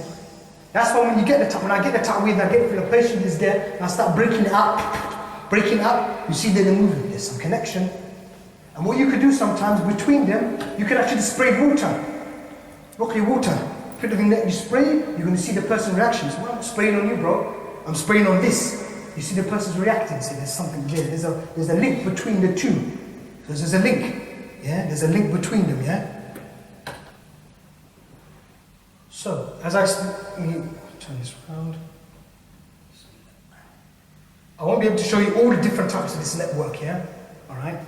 What we found, from experience and a lot of work with Ruqyah and jinns and sahirs and all that, subhanAllah bihamdi, a lot of help from Allah subhanahu wa ta'ala as well. It seems that this is what this, one of the examples of this sihr network is, looks like this. You have the victim, yeah, and he could have sihr, yeah, like this. Have sihr like this, yeah. This one type like this, yeah. So there's sihr here, person's got sihr here, and he might eat in this sihr. This has gone in there, yeah. The ta'weed is here, put in here. Yeah. And remember that link I told you about? When we find a ta'weed, there's a link between the two. So you break it up and you see him jumping around. There's a force coming from that ta'weed connected to the patient, yeah. And as I try to put a force around the thing, yeah. Okay? And that's what you're breaking up when you break up that sihr thing. When you're breaking up, that's what you're trying to get rid of. This thing which is active, we can't see, but it's activated. Because all it is pieces of paper. Oh, how can a piece of paper make such an effect? Yeah, because there's some sihr forces, the jinns have put something on there. Yeah? So there's a force coming from there onto the person. Yeah? There's a ta'weed, maybe they buried it. Yeah? Sometimes somebody's moralized, actually they give you the ta'weed. So they, make you part of this now, you bury it, and they tell you to bury the thing. So like, make you do shirk as well. Yeah, so it's even worse now. So it's not only they did it on you, they're not hiding, they're telling you come on, you do it with me. You take this to the grave and put this in the grave, so you join in them. You join doing this shirk and stuff, Alright? The sahir, subhanAllah, bihamdi, what we've seen from experience, and this is what Allah knows best, but it looks like this to us. Only Allah knows, okay? This is theory, brothers, okay? Don't think it's 100%, it's like this, okay? This is what we're looking at. We see that there's definitely something there, isn't there? We agree. Every minute, every rakah we do, there's something there. They know this one. They know this one. What we've seen is there's something going from the sahir going up to the ta'weed. Yeah?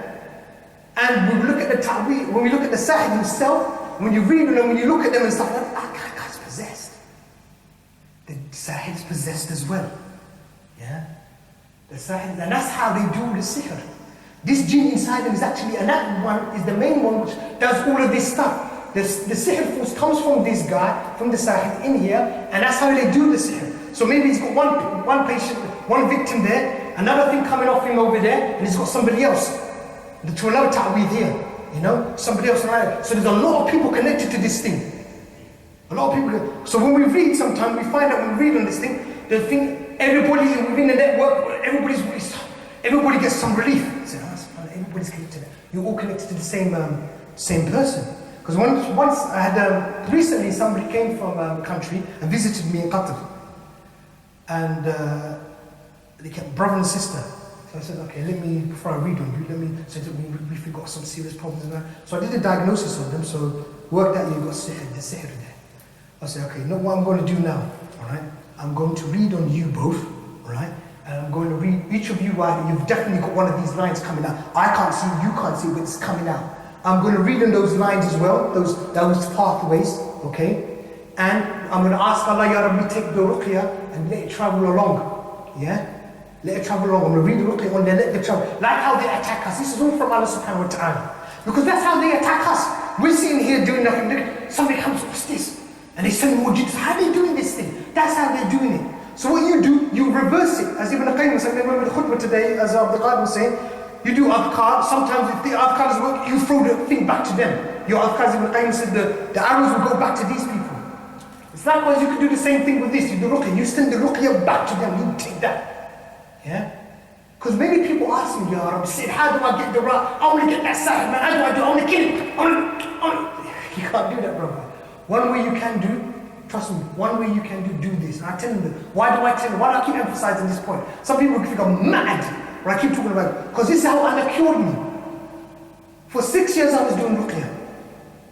I was treating people, doing things, and I had this jinn inside me, and I'm treating people, I'm still doing ruqyah on people. And I'm got sihr as well, but I'm doing ruqyah on people. And I'm not sihr. I'm doing ruqyah, I'm doing ruqyah. I've been doing ruqyah myself, doing other people, and I've still got this thing. What am I going to do? I said, I need that ta'weed, I want that ta'weed. So I just kept on asking Allah, help me. I knew about this. So you know what I'm going to do? I don't think this is bid'ah. That thing is there. It's not bid'ah because there's a line there. Just like when I see there's jinns, when I find there's a jinn out, you read on the jinns, right? On people. I know there's a line, so what I did, I read on that thing. And once I disconnected myself from that, all right, that's how Allah cured me from the sihr. One of the ways He cured me. I'm going to talk about that. Cutting that line off, subhanallah bihamdi, I got relief. Because I let the ruqyah travel along, and it cut off, it went around the whole thing, yeah? And what we found is that by Allah's rahmah, the evidence I have so far is the one who actually did sihr on me. You know, I can't go around, how so I've got indirectly, it looks like the guy's dead. That's why I keep telling people. I knew, because I knew by Allah's rahmah, I found out who did the sihr on me. After I did this, and then when I found this out is when the thing got cut off, I asked some people who I knew who got affected by that side as well. So let me see what if so-and-so had some problems. So I phoned someone and said, how did you feel last night? And they said, I got somebody else to call them. How was last night? Oh, we had a terrible night last night. I said, I know, because they were another victim. But that person was in denial. I said, well, I know you got it from the same side. But some people don't believe. So when I read that, I said, okay, I'm cut off. That person got that. And then I got some other information and, worked out that, alhamdulillah, it seemed that the jinn have gone over there and attacked them. And that Sahid is dead. It looks like that. Okay, so this brother and sister came to me. They came to me. So I said to them, look, I'm going to read on you. All right, I'm going to read on you. I'm going to do how Allah helped me. All right, I'm going to read on you. And I'm going to read on this thing, and I'm going to ask Ya Rabbi, take the ruqyah along this whole thing. Yeah, because we don't know where to start with the person's affected, yeah? So when I read on them, and I said, you got, where's this? You got a sister? Yeah, we think our sister's affected. So where is she? She's in so-and-so country. Okay, tell her I'm going to start the ruqyah in 15 minutes. Tell her to just sit down and relax somewhere. And if she feels something, let us know. Right? I'm not reading on her. I'm going to read on this thing here. I'm going to ask her to take the ruqyah, travel it along the line. Like how we're going to reverse the process. We're reversing it. Just like how they get us, sending this thing to us. Ya Rabbi, I'm going to reverse it and send it along. Send them ruqyah. So I did that. When we did that for a while, did the ruqyah, then subhanAllah, we told her, okay, phone your sister, see what she got. She phoned her sister. And remember, my intention was to read on that sister. I don't know where she is. And she's in another country, but I don't know if met her or anything. Right? How did she feel? She said, oh, alhamdulillah, I've got a lot of relief, brother, thank you very much. So I told her, I said, thank Allah, nothing to do with me, sister. I said to the brother and sister, look, you know what? It seems that you're being affected by the same sahir. It seems that you're affected by the same sahir. From experience, that's what we know, you seem to be affected by the same sahir. And you know what they did? They found somebody else in the UK, another sister. It seemed that another sister in the UK, I got information later, she was affected as well. Look, that's thousands of miles, These things are wrong. Thousands of miles, these networks, and thousands of miles. And that one got affected by it. You see. And I did say to him, look, if the sahib is someone close to you, they're going to feel something. So, they might even die, Because what I've seen from my experience when treating myself, my one who did it with me, it looks like alhamdulillah, Allah took him away. You have to be aware that, when you read, if it's a relative, they're going to get affected. So, even after they told me it's a relative, said, we don't care, we've had enough of this, please just do it, tell us what to do. So now that's what I do now. I tell people about this. Because I've seen how much benefit you get from this, One of the main things how Allah subhanahu wa ta'ala cured me was by doing this. When I got that thing cut off, when you cut it off, alright, when it got cut off, right, yeah, there was nothing, it was just me and the jinn, yeah? Then I'm going to talk about that later. I did ruqyah and I found out where it was, and I did hijama and I took it out. And we'll talk about specific ruqyah for hijama as well. So this is basically what it is. Now,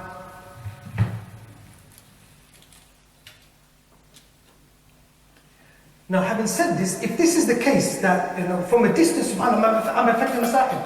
And I know from other cases that I've affected sahib. And I don't even know when I'm thousands of miles away from them. And you find out, what's going on? I see. Sahib. Yeah? Now, I'm affecting them, Allah's affecting them by not me, subhanAllah, by the ruqyah. Allah's allowed the ruqyah to travel that far, and it affects them, yeah? And causes them problems, yeah? I said, subhanAllah wa bihamdi, this is all from Allah subhanahu wa ta'ala. Just like how I remember when I started first doing ruqyah, I remember there was a case, the sahib kept on sending jinns. I said, how's he doing this? I'm reading, you kill one jinn, next one, another one comes. And then another one comes.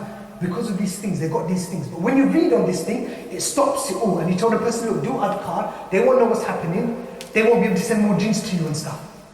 You know, we have to, so it's very important not just to focus on the sihr which is on the body. You've got to work out, because there's sihr outside. That's why do ulama say get that ta'weed, break out, you're good. That thing's away from you, but it's important to get hold of it. If you can break it out. If you can't get hold of it, then you've got to do like this. You've got to do it like this. Now, if we are affecting the sahib like this, yeah, if he is affected from a distance, now, who knows, I've not done this yet, you know. If you know there is a sahib somewhere and he's affecting somebody, then maybe people just need to do ruqyah on them, with the intention to kill this thing inside them. Because what we find that they're possessed, if this one goes, one case like this one goes, the whole thing goes. All the patients of the sahib, alhamdulillah, everybody's cured. Or they get a lot of relief by just targeting this. So if maybe somebody you see a sahib, you know there's a sahib. Because sometimes you're tired, we know that person's doing sihr on the Muslims, he's affecting the Muslims. Just read Ayatul Kursi with the intention to burn the jinn inside him. Or you're doing Ayatul Kursi, so you see him walking there, ask the one. I don't know if it works from a distance, or inshallah ta'ala it will work from when you're close in front of him. Read Ruqyah, if he goes, he dies, Allahu Akbar. If he starts getting affected, like he affects us, then that's not me. All I did was Ayatul Kursi. Allah did this, you know. If it works from 1,000 miles, thousands of miles away, there's the guy in front of you. How many Muslims do you tell them, Akhi, that person's doing this to me, he's doing this to me, you can't do nothing, brother. You can't do nothing. Just make dua and ask Allah to help you, you know. You know, ask Allah to help you. So one of the ways you can maybe do, and it might work, you know, do istikhara if you find that there's somebody's affected, other people, a lot of Muslims like that are affected, then read the Ruqyah. Because there's a lot of people so called Mawlana, and they do the Ruqyah on the Muslims, you know. If you do this ayat, because you read them, and if they, Allah knows best what will happen to them, you know. Okay.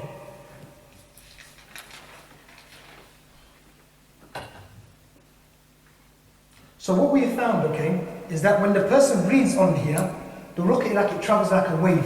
So there's a reaction. So the intention is to see if you're connected to this, because that's very important for your cure.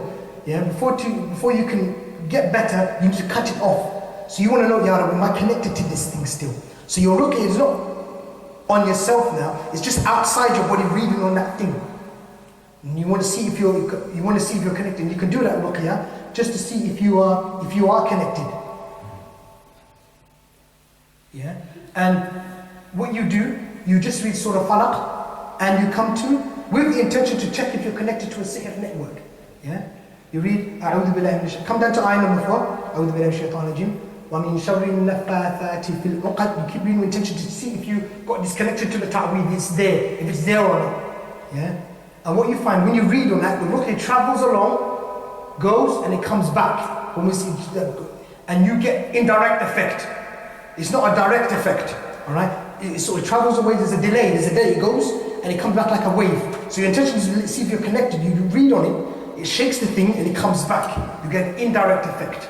Yeah? So there's a effect, it's there. So that's what you need to do that to see if you're connected. So that's a specific Ruqyah. What are you doing? You're looking for if you are connected to a sihr network. You're seeing if you've got that connection to the ta'weed, if it's there or not. Yeah?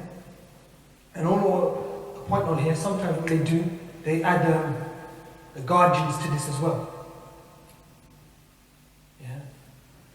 If you can see that. They've got guardians as well. So the guardians are check, and this actually, there's a jinn in here as well, because they only use the guard jinn when they've got a jinn inside the body. Yeah? So there's a jinn, the person got sihr and he's got a jinn in there as well. So they've got that guard jinn to keep that jinn inside them, you know. When you read on the whole thing goes down. When it goes down, when the jinn get released, what's the first thing they do? All this rahmah of Allah, they get angry, they're angry anyway this side, they go straight away to the side and attack. That's the first thing they go. They go and attack this, they go and attack the sahir.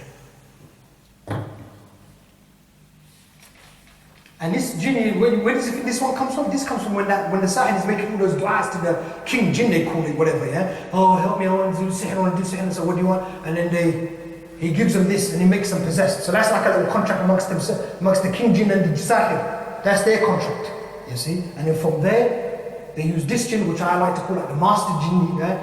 Controls the whole thing. Everybody gets sihr, the sahir does connects it up, gets a ta'weed, and then so, you know. Everybody gets sihr because of this one. When that goes, whole thing goes. So okay, so we just discussed now how to check if you're connected or not.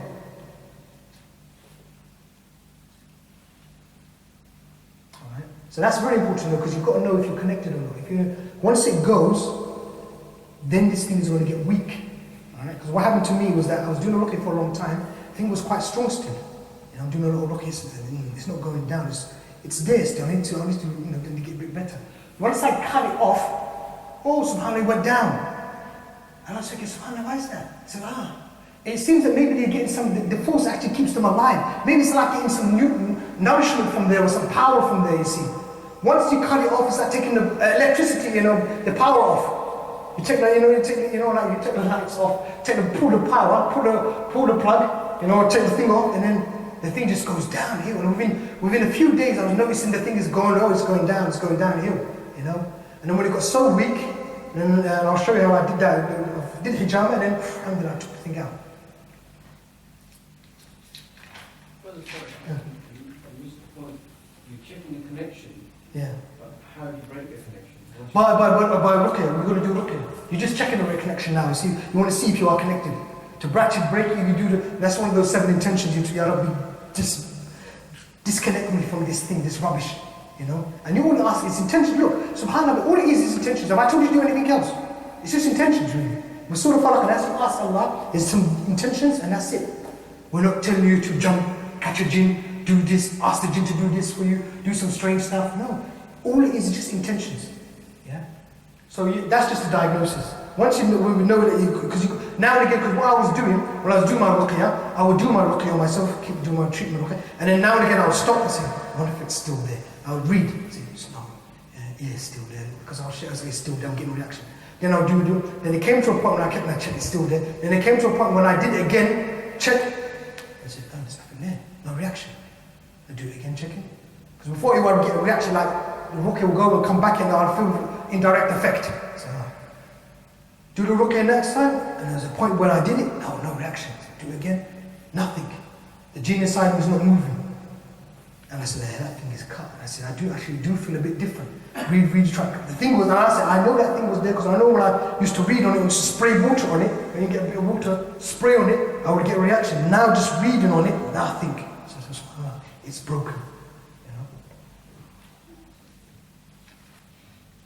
Okay, so that's that. Now let's look at the sihr contract. So somebody, when you've got a lot of different types of sihr, we talked about how do you work out if you've got the sihr of divorce. And I said to you, one way of working that out is using that أعوذ بالله من الشيطان الرجيم ومن شر النفاثات في العقد. Looking if the person's got sihr to break up his marriage. And you just keep repeating that ayah. You keep repeating that ayah. And then if the person gets a reaction, say, yeah, you've got that sihr, brother. You've got that sihr. Another sihr what you could do to check, and this is checking the contract. What is this jinn inside you doing? What's his job? Because that's the contract. The sihr is like a contract basically. What's his purpose? What is he there for? You can check that. You can check now even for sihr for suicide, because some people get that. Sihr for them so they kill themselves. Okay, so I'm getting these thoughts to kill myself all the time. So okay, let's see if you've got that sihr. So you remove that intention, sihr suicide.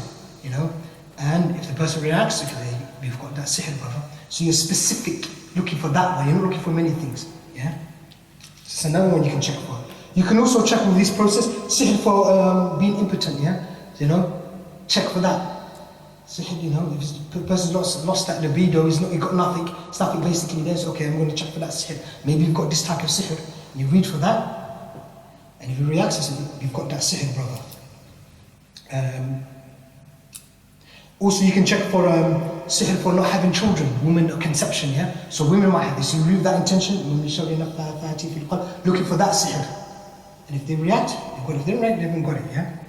Because you see, there's just, all it is just the change of the intention, you see. And what you're going to do sometimes maybe you've got something which many other people don't have a specific sihr. Maybe you've got something which is like to kill, someone to kill their mother. Which, is a bit strange, but sometimes you might find that. Somebody's got some sihr to kill their mother. So then you say, okay, this ayah, see, I've got that sihr, and you read. Say, yes, I've got that sihr, what is this? Sihr is something I've got sihr, the jinn inside me is trying to, it's been contracted to make me kill my mum. sometimes it doesn't work, you know. It doesn't mean that what I'm talking about is what the jinn is being told to do by the sahib. I want you to do this, and it writes in the ta'weed, you've got to do these things. Doesn't mean it's going to happen though. That's up to Allah.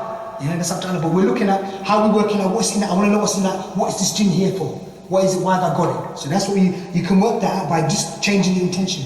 You can go through all the different types of sihr. Your situation might be a little bit different. You might find something strange. Say, I wonder if the jinn's been told to do this. Yeah, if I've got this sihr to, you know, I'm getting a strange. If I've got sihr to, you know, not go to work or something like this. Something it could be something like that. You know, have you got sihr maybe to kill someone actually? Some people get this sihr actually to kill the wife or husband. Yeah, they get that type of sihr. You know, so you can check yourself for that as well.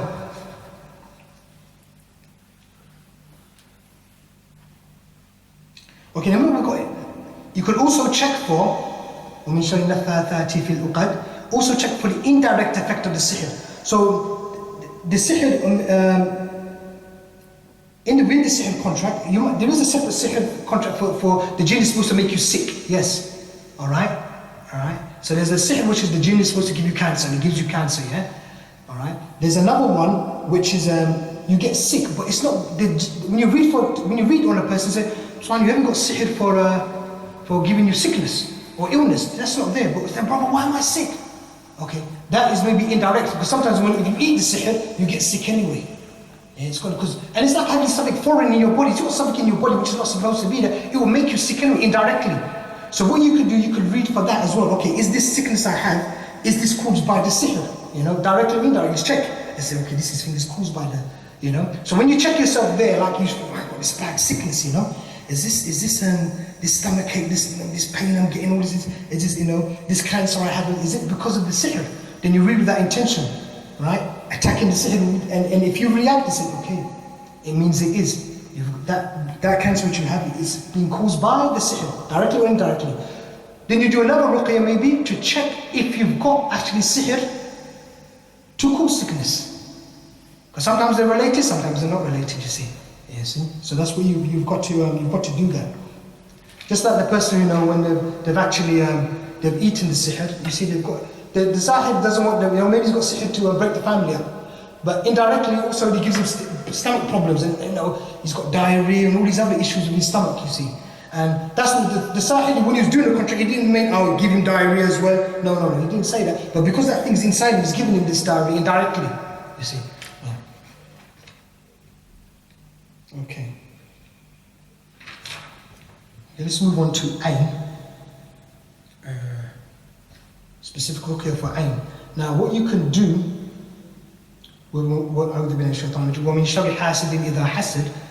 you can check for, there's two types of ayn. Ayn muta'ajjib and ayn hassad. The ayn which is, oh, that looks nice on you, which you could give to yourself or your friends, alright? And there's the other type of ayn which is envious. Oh, I want that. Why has he got it for? That's the envious type of ayn, and it actually hits. Yeah? Both can hit. Alright? Using that ayah, when you show hasadin idha hasad, you can check for both. We can check for both of them using that ayah. And subhanallah bihamdi, it's the rahmah of Allah. Allah didn't have to mention muta'ajjib in there, because the hasid himself he's a bit surprised when you get something. So there's a bit of surprise on muta'ajjib. He has that when he sees you with something. He's a bit amazed. Oh, how come they got that? And then the jealousy fits in. So there's every hasid is also muta'ajjib as well. He's always amazed. He's envious of you, but he's also amazed at why you got that car. I want that car. Or why you got that wife. I want that wife. And he's also amazed at that wife or whatever, you see. So he's envious of you, but he's also amazed at this thing. Yeah. So that's why this ayah is able to clear that. Both deal with both things. Yeah. So every hasid is also muta'ajjib as well, but not every muta'ajjib is a hasid. Yeah. And that ayah will deal with them both. Having said that, it doesn't mean that if you see someone with ayn hasid, that he's also got ayn muta'ajjib as well. That doesn't happen, you know. So it could be just separate, you know.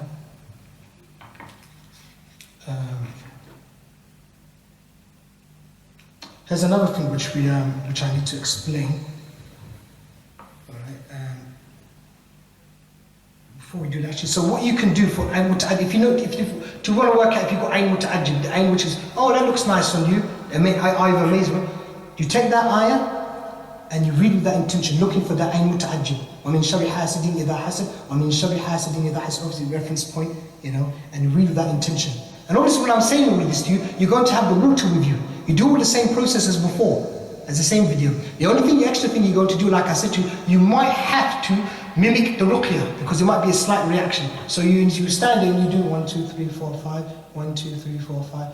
So you know that when you do look for ayn, the mouth movements won't confuse you. Yeah.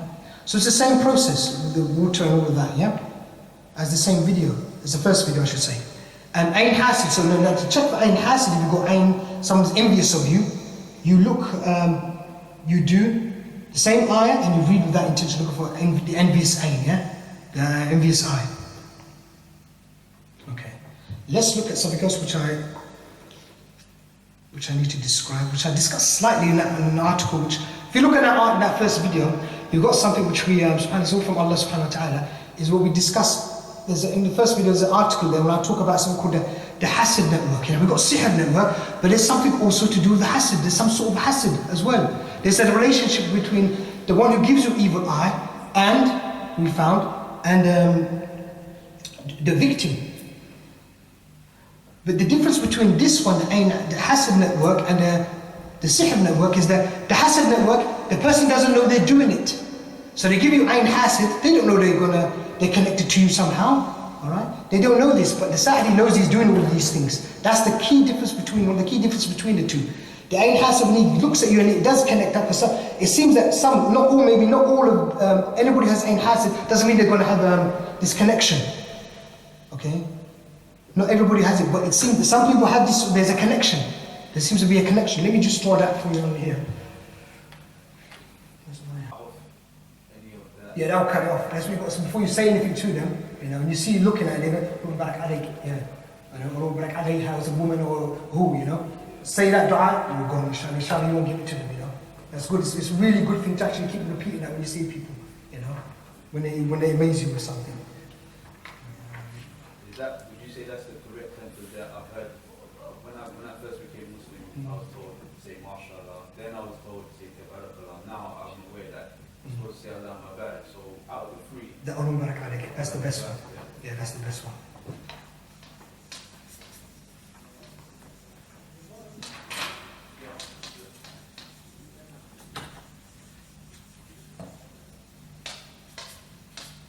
Okay, it's fine.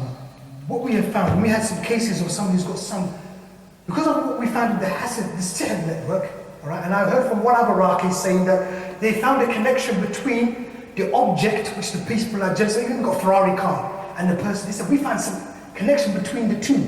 They found some connection between the two, right? So I was thinking, and I had some cases of the anger is really bad, so I wonder if there's a connection between, if there's a connection there, and I already know there's a connection between the sihr, there's the sahir and the sihr network. I wonder if there's a connection between the one who gave the ayn and the victim, because this ayn is taken over, and some people, this patient was taking too long. I said, well, I'm going to try and let's see what is that. Ask Allah, let's see. We made a dua, we found that, subhanAllah, bihamdi. Let me just draw this here.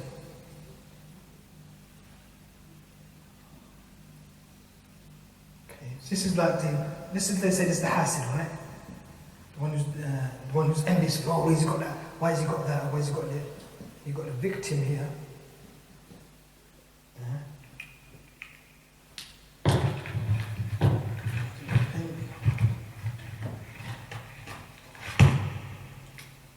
What we found is there's some connection, and it seems to be coming from the eyes.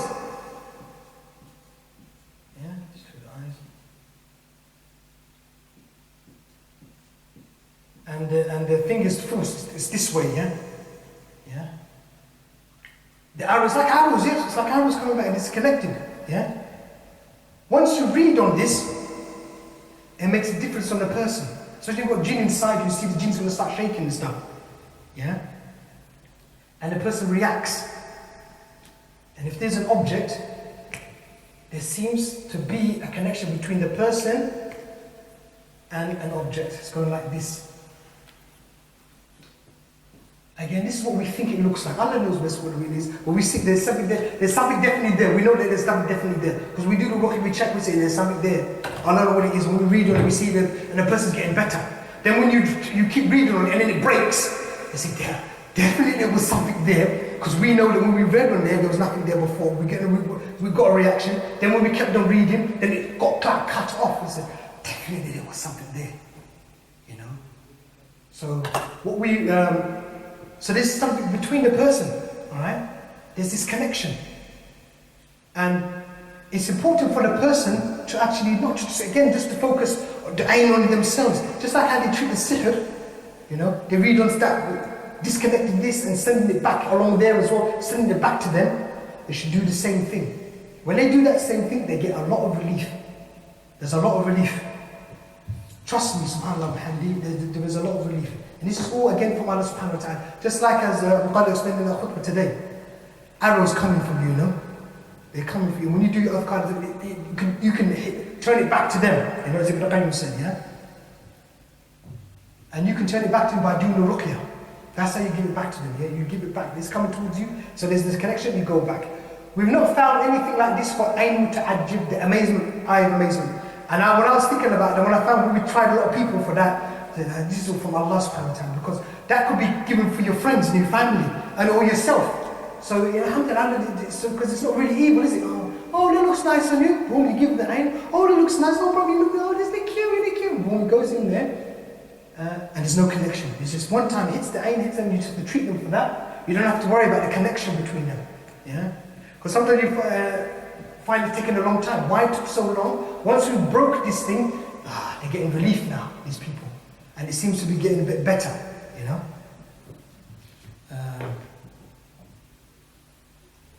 What do you want to do? So what you want to do to check yourself for, when we check if you want to check yourself if you are connected, it's just like the second thing. You want to see if you're connected, yeah? Again, you do that intention to check if you do diagnosis, you know? Read along there, you do water, everything, same process, and you read along that thing coming, there's a force there. Once you've worked out if you've got ayn hassad, yeah? It's ayn hassad that does it, right? Once you've diagnosed yourself with ayn hassad, it's okay, I've got ayn hassad now. Right, let me see if I've got, if there's a hassad, if I'm connected to the hassad, is there a connection between? Then you read with that intention, you burn that connection, you read, see if there is. Maybe you might get nothing. Say, alhamdulillah, no connection for you then, that's no problem. You might feel something, so if you start feeling something, one of the things that people get when they do it, they read, is that they read, when you got no jinn inside you, this is when no jinn, they got ayn hassad, no jinn, they read, their stomach ache, as if they want to vomit. Right? As if they want to vomit. They're reading along there.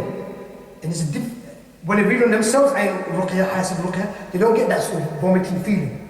When they read on here, that's what they feel like. And it's a strong reaction. Quite a strong reaction, you know. And there's no jinn inside them. But they do that. If you've got jinn and you read on there, what's going to happen is that you're going to maybe, and there'll be some shaking.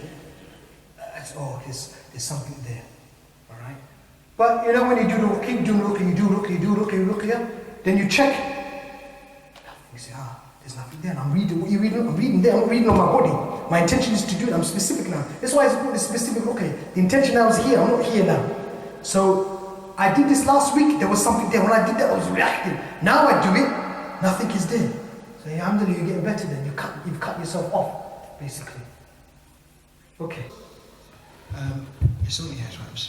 Alright, so we can, so you check yourself for that, if you're connected. Once you cut that off, then you see the person gets a lot of relief. And that's one of those intentions, again, you read those, when you do the treatment, those are 7 intentions, and alhamdulillah, they get off, it goes, you know. Okay, let's look at the direct effect of ayn. Why have you got the ayn? You can check for that now. Just like why have you got the sihr? I've got the sihr to divorce, I've got sihr for this. Okay, why have you got the ayn? Sometimes you get ayn, maybe because you're married to a particular, maybe a beautiful woman. Somebody doesn't like that, and they give you ayn for that. Boom. Yeah? It could be ayn hassad. So they're jealous of you having that woman. You can check for that ruqyah. You get the reference point, see if you got ayn. I've got ayn because of my wife. You know, somebody wants to, they don't like that fact you got your wife. You can check, and if you react to that, it means that's what you got that ruqyah. That's why you got ayn. Yeah. You could also have ayn muta'ajjib for a while. You know, somebody might be happy for you. Actually, good, but they give you ayn still. Yeah, they're happy that you married that sister. You know, they're really happy, but they boom, and you could check for that. Get your reference point and check for that. You see, you can check for And it's all using وَمِن شَرِّ حَاسِدٍ إِذَا حَسَدَ. You just change the niyyah. Remember, it was all just changing the niyyah here. We've been specific, we're just being specific here. You can check for ayn hasid for having children. Somebody might not like that. Yeah? Ayn muta'ajib for having children as well. Somebody having, you go, oh, you got a lot of children, oh, you got a lot of children, and boom, ayn hits you, you know, for that reason. You could have ayn maybe for your hair. So somebody gives you, you know, for your hair, you know. You can check for that, you know. You got, and if you're just going to do ayn, then you could just do ayn to make things easy. Sometimes it's, you don't want to, I don't care if it's really ayn hasid, ayn muta'ajib, I just want to check for ayn. Okay, no problem. Just do ayn ruqyah, combine the two, just look for ayn, see if I've got ayn for my hair. And you check, you know, and you check like that. If you want to make it more specific, you could just say, okay, ayn hasid for my hair. You know, you can be a bit more specific if you want to, you know. And this is one is pretty, I mean, unfortunately we have a lot of men now, when you go to the gyms, you know, you see a lot of men now, you know, all this movement, they've been in there, the gym like that. And they're in there for hours looking at themselves in the mirror, you know, and then other people are looking at them. So they themselves maybe give themselves ayn, you know, like that, and like that, looking at them. And subhanAllah, sometimes I once went to one, I passed one, I'm looking at these people, I said, what is he doing? Doing that, bringing them together. Like that. So I said, what is all this stuff? And other people, you see other people looking at them. I said, this is not good, you know. I said to one of the brothers, this is like Darul Ain, you know, it's a place of a lot of Ain going on in this place, you know. What's going on, you know? A lot of good Ain, everybody's giving themselves Ain, you know. You know? You can also have but there's no problem, you go to the gym, if you made your adhkar inshallah, you'll be alright. You know, you'll be alright, go to the gym, because you have to do the exercise, and it's not good to stay unfit, you know, but just be careful, cover yourself up. Some people, if you know your biceps are massive, yeah, and you know you got it, then you don't have to necessarily show it to the people, you know. Okay. You can also check for indirect effect of the ayn. Okay, so sometimes maybe you got somebody's got a problem with the ayn, like acne maybe, or you know, got skin problems, there's eczema or something. They want to check if the ayn is actually causing this thing. Yeah, so you can actually read specific ruqyah to see, okay, this thing I've got, this illness I've got, is it from the ayn? You know, and it could be many illnesses.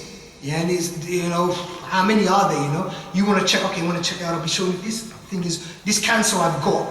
You know, there's a lot of cancer out there. Subhanallah. Yeah, is it from the ayn? You can read with that intention now. Because one of those cancers are causing the ayn, one of those ayns you got hit by are being caused by the cancer. Yeah. So when you read that, وَمِن شَرِّ حَاسِدٍ إِذَا حَسَدَ, you would specifically looking for. Okay. So you can check for illnesses. Yeah. So any illness you have like that. So remember, you might not be, the illness you have might not be for the ayn, but you can check. You can check. Yeah, because you know the ayn sometimes kills, you know.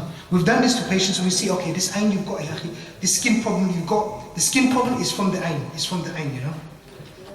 Or maybe you say, look, you're not having children because this problem you're having is because of the ayn, you know.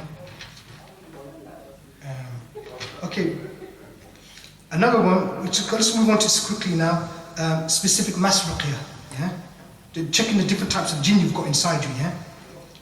You can check with that one, with the ayah, like I said, the same. Remember the first one we did, we checked for any types of jinn inside you. If you want to work out what exactly you've got in there, what type of jinn you got in there, yeah, you can check for if you got sihr, if there's sihr jinn inside you, yeah. Meaning jinnity, when I keep repeating that ayah, meaning jinnity, let's check if there's any sihr jinn inside you, yeah.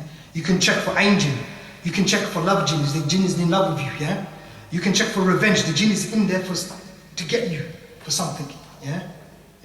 You can check if the jinn hates you. You can check if it's a hate, somebody just hates you. It's not because you did something to it, it just hates you and it's coming inside from you. Wait guys, I've got 5 minutes after maybe, yeah? Sorry, you can also check for Muslim jinn. The only reason you're going to check for Muslim jinn is maybe just to give it dawah maybe. Check, you can do that, yeah? You can also check if there's a kuffar jinn inside, you can do that. Being specific, because when you normally do, generally it's check an airload jinn, now you made it a little bit more specific, yeah?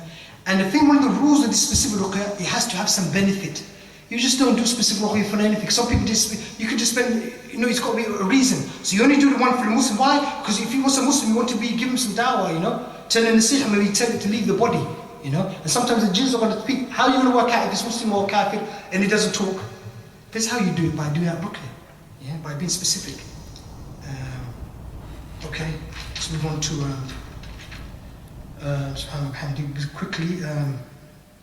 Okay, different types of waswas. Remember we said to you, when a jinn leaves the body, okay, sometimes the person's been conditioned, so they got all these phobias and something like a waswas, which is something. It's just not a waswas.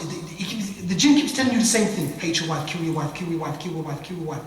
When the thing goes, the person still got is in his mind to kill the wife, kill the wife, kill the wife, and it's like he's been conditioned. We would call it waswas, which is like become very extreme now. So this person has to do ruqya to get rid of this. You know, and there's different types of this. Sometimes the people, that's why these people are scared of spiders and that. You know, like I said, remember in the first video, I said that person who, that mother said, don't go to that room, don't go to that, there's a policeman, I'm going to call the police, and the baby comes back, the kid comes back. She keeps doing that. Now that kid, that person was actually, whenever he saw a police, he got affected by it. No jinn there, but they're affected by these things, you see. So with this sort of ruqya, what you can check for, you can check if you've got that. And what we found is that when you've got sihr like for killing the wife, when a person's got sihr for killing the wife, you check for maybe when the jinn goes, the person's got this waswas for killing the wife. That's there as well, because he's been conditioned, you know, psychologically conditioned to kill the wife. So he has to keep doing his ruqya to get rid of that. We found, subhanAllah bihamdi, you know, that's why music is haram. The person, you know, the person that gets affected by music, why they got this addiction to music? They're affected. So when you do this ruqya, they are conditioned to listen to music. They got that feeling, I've got to listen to music, There's no jinn inside them. They've got to go for that music, they've got to listen to that music. Yeah? So you can check for this. You can even check for cigarettes. If you're conditioned to to smoke, even subhanAllah bihamdi, even on some of those filthy films, you know, people they're conditioned to want to watch this. Where's this coming from? Their own mind has been conditioned to that they want to watch this stuff. Yeah? So even addictions, some of the sexual perversions and all this, you can find that some people are affected so badly with waswas. They got so bad, it wasn't just one waswas, it was for a long time, that now they become conditioned. And you know what they have to do is do ruqya to get rid of all of that. Yeah? So you can check for this type of, whatever these mental problems you have, let's see if you've been conditioned, you've had this condition. So if you think you've got a phobia for spiders, or do ruqya, check. Use that surah Nas, what we said, read surah Nas, read A'udhu billahi minash shaitanir rajim, Bismillahir Rahmanir Rahim, Qul a'udhu bi rabbin nas, malikin nas, ilahin nas, min sharril waswasil khannas, and you keep repeating that in the next one, like we said in the first video. But now you specifically want to check if you've got the phobia for spiders. Some people, when you check them, they have, everybody sometimes, they see big fat spider, you've got to feel something. But it doesn't mean that you've got phobia of it. That might be natural. Some people, you see this big difference. When you do the ruqya, it's too much.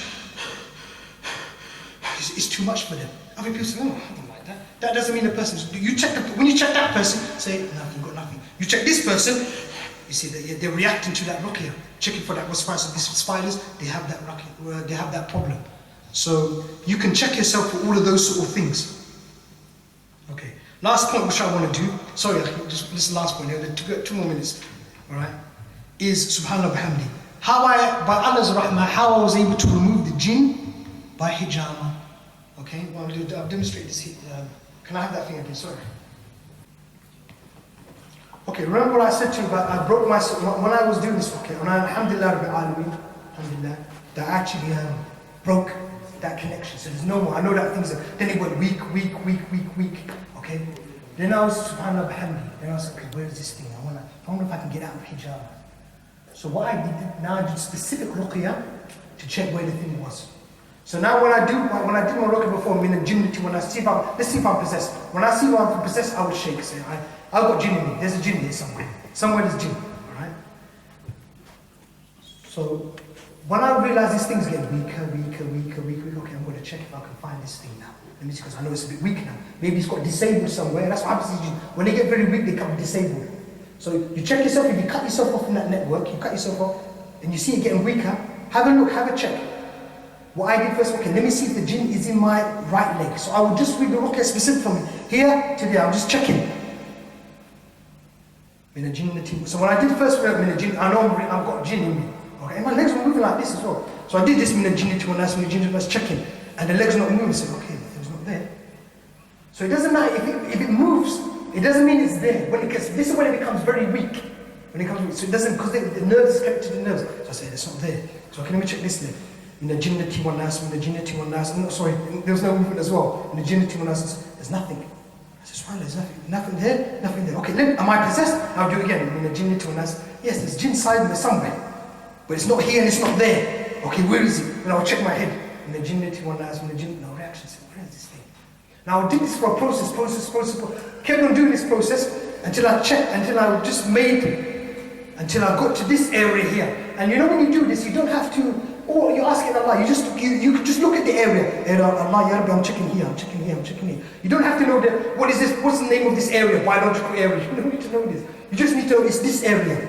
This area, I'm checking this, I'm checking this, I'm checking here, I'm checking here, I'm checking it.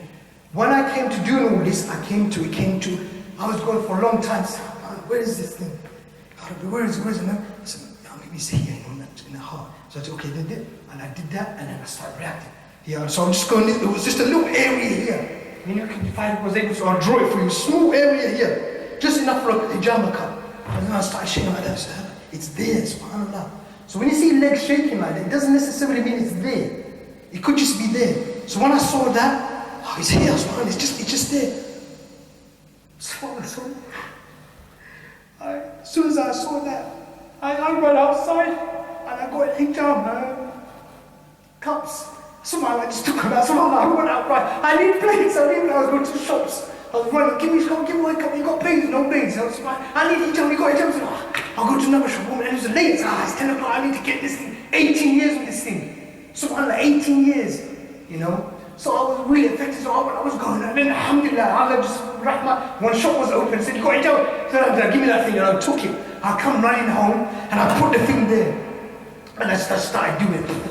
Pumping it out, and then I kept, okay. I kept on pumping it out, and I'm waiting, I'm checking, and after I've done it a few times, it's still there. Initially it was big reactions, and now I can see it's going weak. I said, it's going smaller. Kept on doing it like that, and then I'll check, and it's nothing. I said, oh, subhanAllah, maybe it's gone. Oh, Allah, it's gone, you know. But obviously, you can see I'm emotional now. This thing was 18 years with me, you know. And I said, okay, it's one, and I just kept on doing it. Next day I did it, oh Allah, I'm going to do it for about a week, you know. When I think it was really sore, after I would go to sleep, it was hurting me. But because, you know, I just want to get rid of the thing. Then after about a week of hijama, every day I was in bed, hijama. Do not do that, maybe it's a bit extreme, okay, brothers. What I would advise you to, listen to the next talk, which is by classic. And he would tell you what to do, basically. Because, I had some training from my wife. My wife did some Ruqyah, some hijama, okay? And she taught me what to do, okay? So that's what I learned how to do, but I maybe overdid it with it, because when you got this thing in for 18 years, and you find out where it is, and I was just taking it out, I want to get this thing out of me. I didn't, finally, alhamdulillah, it all went out. And then what I did, I kept on checking, saying, no reactions. Min the jinnati wa nas, min the jinnati wa nas, subhanallah. Okay, the sihr gone. The sihr is gone as well. So then that's when I realized the jinn was the sihr. And I can't draw it. See, sometimes you have, I ain't got it. When they send it to you, actually the sihr is the jinn. They don't send, because I used to think back, I didn't drink anything, I don't take anything. The sahid actually, he just sent me the jinn. The jinn was the sihr as well, combined together. So when I took that jinn out, I was thinking, maybe you're going to see if I've got sihr now. Sihr is gone. The jinn was the sihr. So I checked them after about 10 days. 10 days of checking the Ruqyah. Now we did intense. Put the water in there, drinking water, see if I've got it. It's gone. Obviously, things been in the 18 years, you can't, I couldn't believe it, it's gone. A bit of days, so I can't believe it, But I carried on for a while, then alhamdulillah, that thing is gone. So please, inshallah, when you cut yourself off from that network, alright, when you see you there, and you have a look, and you see the things getting weaker, so maybe I want to have a go. Maybe you will find the jinn like that. And one of the reasons what is going to be, how you're going to know is that when you do the Ruqyah, you say, am I possessed? And you do the Ruqyah, and you check all the body shaking. Then you say, look, let me just check the leg for a bit. And the leg doesn't move. You say, there's no jinn in there, the leg's not moving. So it's not in there, okay, that's fine. It's not moving. And you go around the body looking for it.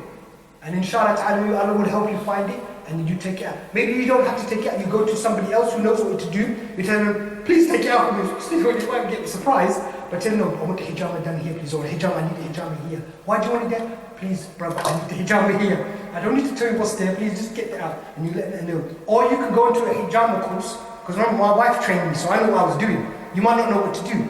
It may be even worth going on to, when you know you've got sihr, get trained just for this, and then so you can treat this off with hijama. Yeah? Okay, subhanAllah, I'll leave it there because we're running out of time. We've gone over. Subhanaka wa bihamdika, nashhadu an la ilaha illa anta, nastaghfiruka wa natubu ilayk.